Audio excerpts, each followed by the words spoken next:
네, 안녕하세요. 짬독서 시간입니다. 오늘은 거의 마지막 시간이 될 수도 있겠는데요. 그런데 아마 한 회 정도 더 촬영할 것 같습니다. 지난 시간에 좋은 이 11가지 프레임, 지혜로운 사람의 11가지 프레임을 간략하게 요약해서 얘기하면 의미 중심의 프레임을 가져라. 정말로 지혜로운 사람이 되기 위해서는 가까운 미래나 현재의 일도 늘 상위 수준으로 프레임해야 한다.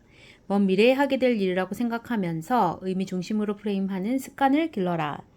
먼 미래가 아닌 내일 당장의 삶을 의미 중심으로 바라보고 있는 사람, 그런 사람이 바로 필요한 인재인 것이다. 접근 프레임을 견지하라. 행복과 성공은 접근 프레임을 가진 사람의 몫이다. 고 정주영 회장이 직원들에게 입버릇처럼 했다는 해보기나 했어 라는 말은 접근 프레임의 정신을 보여준다. 자기 방어에 집착하지 말고 자기 밖의 세상을 향해 접근하라. 접근함으로써 인한 후회는 시간이 지나면 사라지지만 안주함으로 인한 후회는 시간이 지날수록 더 커진다는 것을. 3. 지금 프레임을 가져라. 지금 여기 프레임을 가져라. 행복으로 가는 길은 지금 순간을 충분히 즐기고 감사하는 것으로부터 비롯된다. 심리학 연구에 따르면 행복한 사람들은 자신의 생일이나 가족, 친구들의 생일을 챙기고 적극적으로 축하하고 누리는 사람들이라고 한다. 영어의 savoring이라는 말은 현재 순간을 포착해서 마음껏 즐기는 행위를 의미한다. 우리에게 필요한 프레임은 준비기로서 희생하는 현재가 아니라 savoring 대상으로서의 현재다. 지금 여기의 프레임으로 현재의 순간을 충분히 즐겨라. 4. 비교 프레임을 버려라. 진정한 마음의 자유는 자신을 다른 사람과 비교하지 않는 데 있다. 사람들이 만족을 느끼는 최상의 상태는 비교 프레임이 적용되지 않을 때다. 즐거운 식사 자리, 가족들과 보내는 휴가, 친구와의 유쾌한 수다, 책 읽는 기쁨, 좋아하는 취미생활, 이런 것들은 그 자체만으로도 만족감을 준다. 이런 일들은 많으면 많을수록 좋다. 서툴더라도 어떤 일을 시도하기보다 잘하는 것만 하겠다고 안주하는 마음은 결국 우리의 성장과 발전을 저해한다. 세상을 바라보는 창이 남들과의 비교가 되어서는 안 된다. 다른 사람들보다 더 잘하는 것, 다른 사람들보다 물질적으로 더 잘 사는 것이 주는 일시적인 만족보다는 최선의 나를 추구하는 것이 진정한 행복의 길임을 기억해야 한다. 까지 읽었죠? 자, 오늘은 5. 긍정의 언어로 말하라부터 독서하도록 하겠습니다. 자, 오늘 처음 오신 분들은 구독과 좋아요 눌러주시고요. 좋아요는 들어보시고 괜찮으면 눌러주시고요. 자, 독서 시작하겠습니다. 한 사람의 언어는 그 사람의 프레임을 결정한다. 따라서 프레임을 바꾸기 위해서 꼭 필요한 일은 언어를 바꿔 나가는 것이다. 특히 긍정적인 언어로 말하는 것이 반드시 필요하다. 이건 정말 우울하고 부정적인 시기를 겪어보니 그 전에 긍정적이었던 저를 돌이켜볼 때 이 말은 정말 맞는 말이라는 게 더 와닿더라고요. 그래서 와닿더라고요. 아니가 지금 읽어보니까 와닿네요. 그래서 이거는 표시를 하고 넘어가겠습니다. 1932년 180명의 젊은 여성들이 미국에서 수녀로 첫 발을 내디뎠다.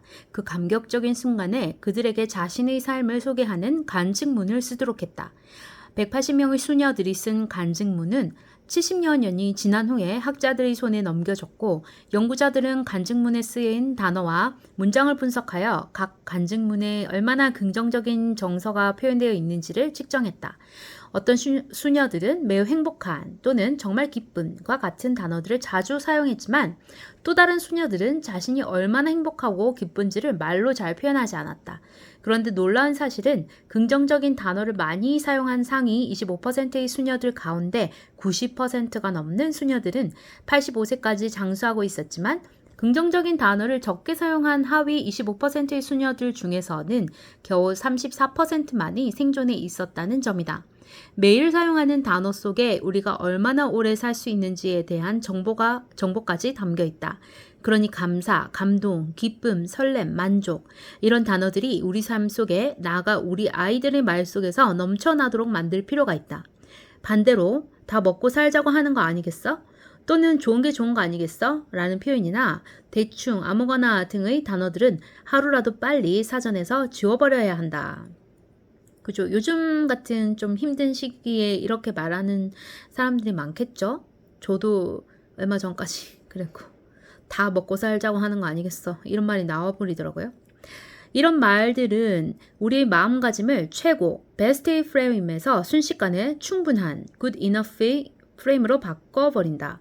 누군가 이런 체념적 말을 던졌을 때 우리 마음속에서 얼마나 순식간에 탁월함에 대한 추구가 사라지는지 경험해본 사람이라면 이런 표현들이 갖고 있는 무서운 전염성의 위력에 공감할 것이다. 특히 부모와 교사, 상사들은 자녀와 학생들, 부하 직원들 앞에서는 절대로 이런 말을 사용해서는 안 된다. 습관적으로 내뱉은 이런 말들은 듣는 이들로 하여금 좋은 것에서 위대한 것으로가 아닌 위대한 것에서 좋은 것으로의 마음가짐을 유도하기 때문이다. 항상 긍정의 프레임을 만드는 긍정적인 언어로 말하는 습관을 들여라. 맞죠? 이 긍정적인 거는 정말 필요로 하고 좋은 것 같습니다. 6. 닮고 싶은 사람을 찾아라. 내가 좋아하는 색, 내가 좋아하는 노래, 내가 좋아하는 배우, 내가 좋아하는 점점점. 그런데 이런 목록에 내가 좋아하는 이야기가 존재하는가? 우리는 무수한 이야기를 접하면서 세상을 살아간다. 어떤 조직이든지 그 안에는 신화적인 존재에 대한 전설들이 내려오게 마련이다. 전설적인 CEO 이야기는 그 조직의 정체성을 구성하는 중요한 요인이 된다. 영웅에 대한 이야기 역시 어느 사회에나 존재한다. 그 영웅 이야기를 바탕으로 미래의 영웅들을 만들어내기 위해서다. 부모가 아이들에게 사회나 조직이 구성원들에게 특정한 이야기를 들려줌으로써 그들의 삶을 바꾸려고 하듯이 우리 스스로에게도 어떤 이야기들을 들려줘야 한다. 내 가슴을 벅차게 만들고 두 주먹 불끈지게 만들었던 감동적인 이야기가 있다면 하나쯤 기억해 두는 것이 좋다. 이거 정말 필요할 것 같아요. 그러니까 나의 신화, 다른 사람이나 다른 경우의 신화가 아니라 나의 역사에 있어서 그래도 신화라고 할 수 있는 거. 그런 거를 기억해 두는 게 좋을 것 같습니다. 그 텔레비전에 그 이상민 씨가 자기의 그 정말 잘 나갔던 시절, 리즈 시절을 찾고 연거푸 생각하는데 주변 사람들은 너가 지금 그러냐 하고 비난을 하지만 비난 내지는 비평하지만 본인이 그때를 상기시키면서 그때처럼 잘 살고 싶다라는 마음을 아직까지 갖고 있고 내 미치는 거라고 저는 생각하거든요. 그렇기 때문에 그 사람은 그걸 용기 삼아 지금 다시 잘 일어났다고 저는 확신합니다. 그래서 저는 어떨 때는 좀 허세가 보기 싫을 때도 있지만 어떨 때는 그 사람이 정말 인간적이고 그럴만해 라고 저는 공감을 많이 합니다. 여러분은 어떠신가요? 만일 기억에 담아둘 만한 이야기가 없다면 소설가 마샤 밀러의 방법을 이용해 볼 것을 권한다. 밀러는 2001년 뉴욕타임스에 기고하던 글 쓰는 법에 대한 작가들이 조언이라는 연재물에서 자신의 소설 속 주인공인 샤론 맥콘과 자신이 어떻게 닮아가게 되었는지, 더 정확하게는 자신이 어떻게 맥콘처럼 변하게 되었는지를 소개하고 있다. 밀러의 미스터리 소설에서 맥콘은 탐정으로 나오는데 밀러는 자신이 꿈꾸는 이상적인 자기 모습을 맥콘의 캐릭터에 그대로 구현했다. 그러고는 의도적으로 맥콘처럼 행동하기 위해 노력했다. 여기 밀러는 혹시 밀러의 서재 듣는 독서 그거 밀러 아닌가요? 그냥 갑자기 그런 생각이 드는데요. 제 친구가 저한테 소개한 시작의 기술이라는 책이 있는데 이 친구가 밀러의 서재를 꼭 구독을 해서 들어보고 책을 읽는 거 대신 들어보라고 했을 때 그 밀러가 생각이 나는데요. 어쨌거나 삼촌포로 빠졌지만 그렇습니다. 그녀는 키가 크고 날씬했으며 매우 용감했다. 자, 이게 맥콘인가 봅니다. 그죠? 밀러는 아니겠죠? 커테이션 마크 안에 있는 거 보니까 그녀는 키가 크고 날씬했으며 매우 용감했다. 직장을 구할 가능성이 희박한 나와는 대조적으로 그녀는 멋진 직업도 갖고 있었다. 나는 타자도 제대로 못 치지만 그녀는 사격술, 유도, 빵 굽는 기술, 심지어 자동차 수리에 이르기까지 참으로 다양한 기술을 겸비하고 있었다. 그녀는 위험하든 안전하든 때와 장소를 가리지 않고 어디에서든 누구에게나 질문을 던졌다. 나는 시간을 알리기 위해 전화를 걸 때조차도 쑥스럽고 긴장되어 부들부들 떠는데도 말이다. 오랫동안 실직 상태에 있던 윌러는 자신이 만들어낸 소설 속 가상의 인물처럼 되려고 노력했고 그 결과 자신이 정말로 그 사람처럼 변하게 되었다는 것을 다음과 같이 적고 있다. 내 키가 그녀처럼 커진 것은 아니었지만 대신에 살을 빼서 훨씬 날씬해졌으며 좀 더 용감해졌다. 38구경 권총으로 병민을 체포하거나 유도로 때려눕힐 정도는 아니었지만 이전보다는 삶에 더 자신감을 갖게 되었다. 이후 소설을 쓰는 동안 나는 안전한 곳이든 위험한 곳이든 찾아가서 질문을 하는 법을 배우게 되었다. 마침내 나는 나 자신만의 독립성을 획득하게 된 것이다.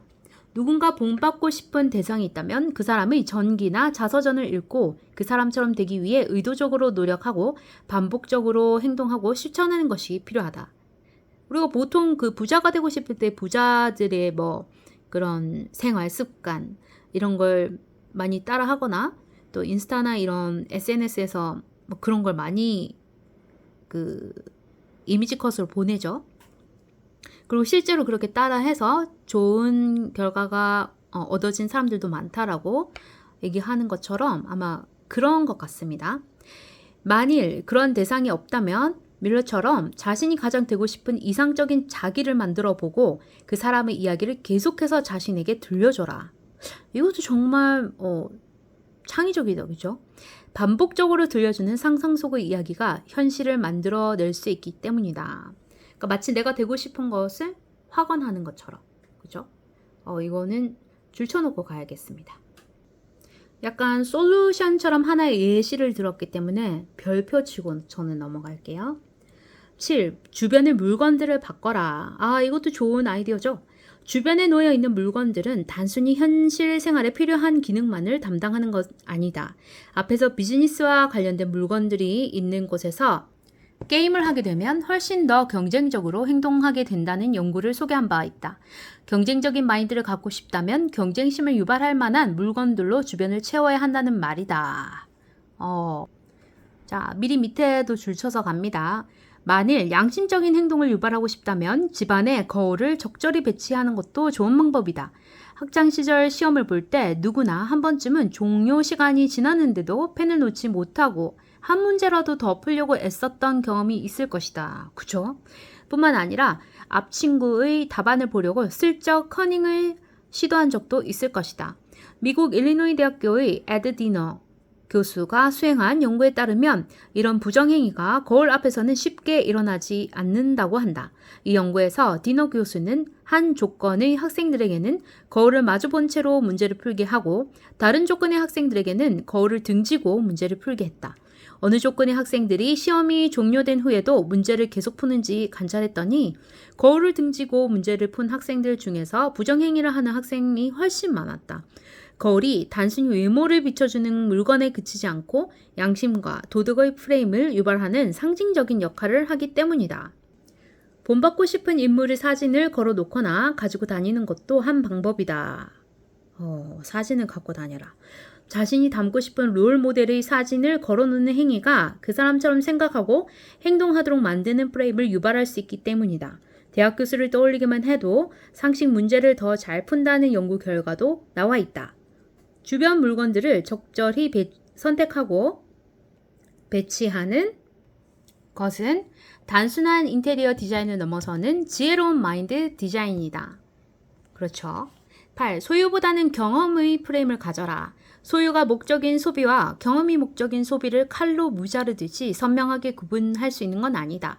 가령 책상을 구입하는 경우 소유를 위한 소비일 수도 있지만 그 책상에 앉아서 장차 하게 될 지적 경험을 위한 소비일 수도 있기 때문이다. 어떤 소비든 이 두 가지 요소가 혼재해 있게 마련이다. 바로 그렇기 때문에 우리는 소비를 경험을 위한 행위로 의도적으로 프레임할 수 있다. 행복은 소유 자체를 위한 소비보다는 경험을 위한 소비를 했을 때 더 크게 다가온다. 음식을 먹을 때 단순히 습관적으로 식사를 한다고 생각하기보다는 그 음식에 들어간 재료들을 음미하는 미식가로서의 경험을 추구해보라. 영화를 볼 때도 단순히 흥행 영화를 한 편 본다는 프레임이 아니라 인간의 상상력이 창조해낸 작품을 감상한다는 차원으로 프레임해보라. 특히 나를 위한 것보다는 다른 사람을 위해 소비하는 것이 행복을 배가시킨다는 점을 기억하라. 맞죠? 이건 진짜 주는 기쁨, 주는 행복. 그죠? 근데 없을 때 정말 비참하죠? 우리 연구팀이 수행한 연구에 따르면 사람들은 자기 자신을 위해 소비한 경우보다는 다른 사람과 공유하기 위한 소비를 했을 때 더 강한 행복감을 경험하는 것으로 나타났다. 편안한 삶을 살기 위해서는 자신을 위해 소비해야 하겠지만 정녕 한 차원 높은 행복을 경험하고 싶다면 다른 사람들을 위해 소비하도록 하라. 누군가를 위해 돈을 지불하는 것을 단순한 인사치레나 이례적인 선물로 프레임하기보다는 자기 자신을 위한 행복 비타민이라고 프레임하는 발상의 전환이 필요하다. 나는 솔로 낯솔 사계 사랑은 계속 된다. 거기 보면 이번에 광수님이 나오죠. 광수님이 현숙에게 자꾸 순자 누나에 대한 얘기를 하면서 후회를 하면서 인터뷰를 하는 씬이 있었는데요. 이 사람이 정말 똑똑하고 스마트하니까 그런 삼성전자에 다니고 있지 않나 생각이 드는데, 그 사람은 메타인지도 높고 자기가 바로바로 또 어떤 걸 고쳐야 될지를 말을 하더라고요. 그래서 자기는 꼭 이제 이번 출연으로 인해서 확실히 결혼에 대한 필요성, 결혼을 할 거라는 다짐을 했다라고 하죠. 왜냐면 돈을 많이 벌어서 뭐 할 거냐, 자기 위해서 쓰지만 100세 시대에 내가 계속해서 나를 위해 돈을 쓴다고 그게 무슨 재미가 있겠느냐. 가족을 만들어서 내 가족에게 그 돈을 씀으로 해서 느껴지는 행복감이 더한 것 같다. 그래서 자기는 꼭 가족을 만들 것이다. 이렇게 하잖아요.